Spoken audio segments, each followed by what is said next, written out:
Hey y'all, it's Brent from CycleCentric. Wanted to talk to you about my drop bar setup on my Surly Bridge Club, primarily because it's something that someone had asked to see and maybe have me talk about a little bit. So thought I'd spend just a few minutes going through that and what that process was like.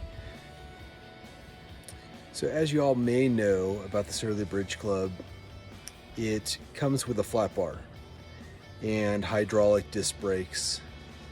And that's something that was fine for a while, but I decided I wanted to try something different. I watch a lot of Pathless Pedaled, Soaked on Spokes, and those gentlemen ride drop bars, and it's not something that I had experienced before, and so I wanted to kind of see what it was like. To be honest, I'll probably end up switching it back to a flat bar.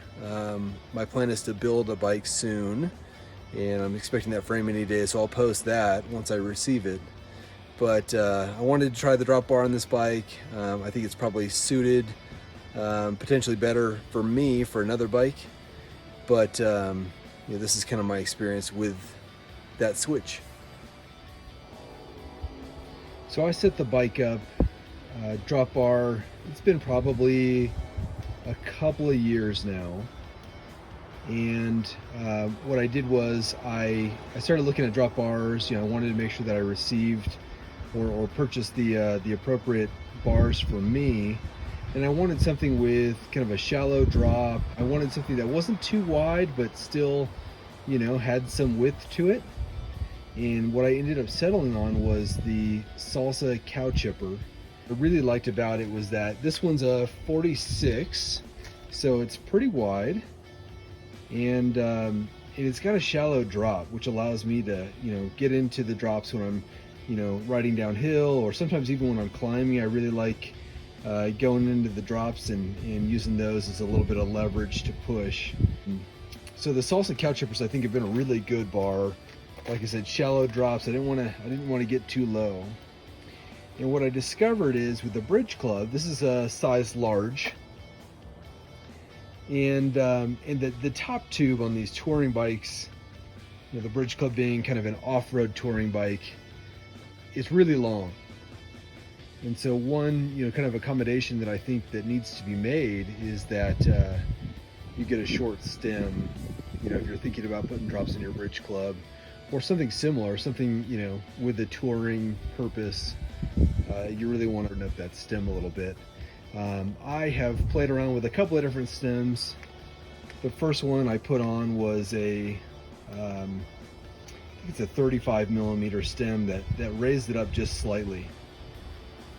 And I thought that would be a really good fit because I wanted it to be raised up, and I thought it really needed to be kind of on top of those bars. And what I determined was this 50 millimeter stem, it's a Shimano stem, works better for me. It allows me to reach a little bit. The front end gets a little bit squirrely when you're running drop bars and in a really short stem. So this allows me to have a little extra steadiness with the front wheel.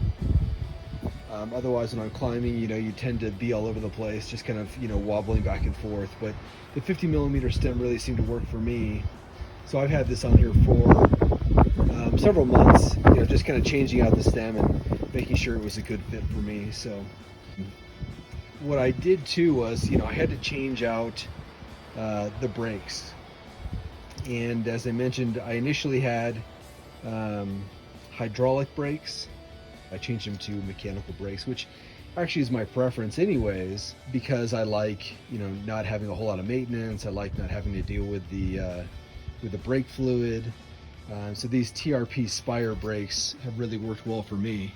Really easy to adjust, really easy to maintain, and they've done a good job for me.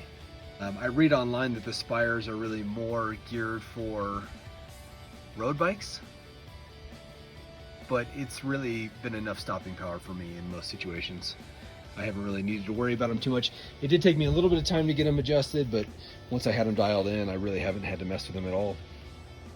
So I also went with these Tektro brakes, just a pulley brake which I think again is going to switch over, well to my new bike build that I'm going to be doing.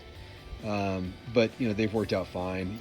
My one complaint with these, and maybe if someone wants to put in the comments, I try and tighten them with the brakes, but really what I end up doing is getting a lot of play. So I get pretty close to the bar, if you can see that, when I'm braking. I can get them to lock in, but there's just a lot of play there and I can't seem to tighten it up. So I'm wondering if maybe there was a mismatch potentially. The Spires are short pole, maybe these are long pole brakes, and so it's just kind of creating that extra bit of squishiness for me. And with that, I took off the quick shifters that were on here. This is a 1x12. And what I ended up doing was going with a 12-speed micro shift shifter. And it was originally set up as indexed, but I found that it wasn't quite dialed in well, and so I decided to change it to friction. And the friction's working out for me for the most part. I do ride a lot of gravel roads, mainly gravel roads.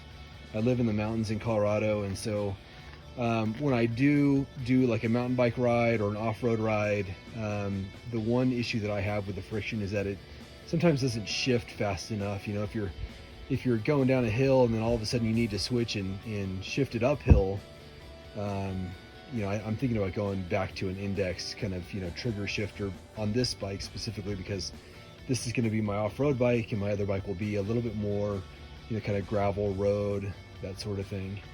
I was finding that I wasn't shifting fast enough, so I think I'll actually make that change here, hopefully in the near future as well. Probably put on a flat bar again with the trigger shifter, because it's going to be off-road bike. I don't need to shift that fast on a road bike or on a gravel bike, but certainly when I go downhill and I switch to climb, I'm going to want to shift faster. So, but all in all, it's been a pretty good setup for me. I've enjoyed trying the drop bars. I'm definitely going to continue using drop bars, probably on my next build. For this one, it's been good for the last couple of years. I think I'm just ready to change it up and have this be more of a specific off-road bike.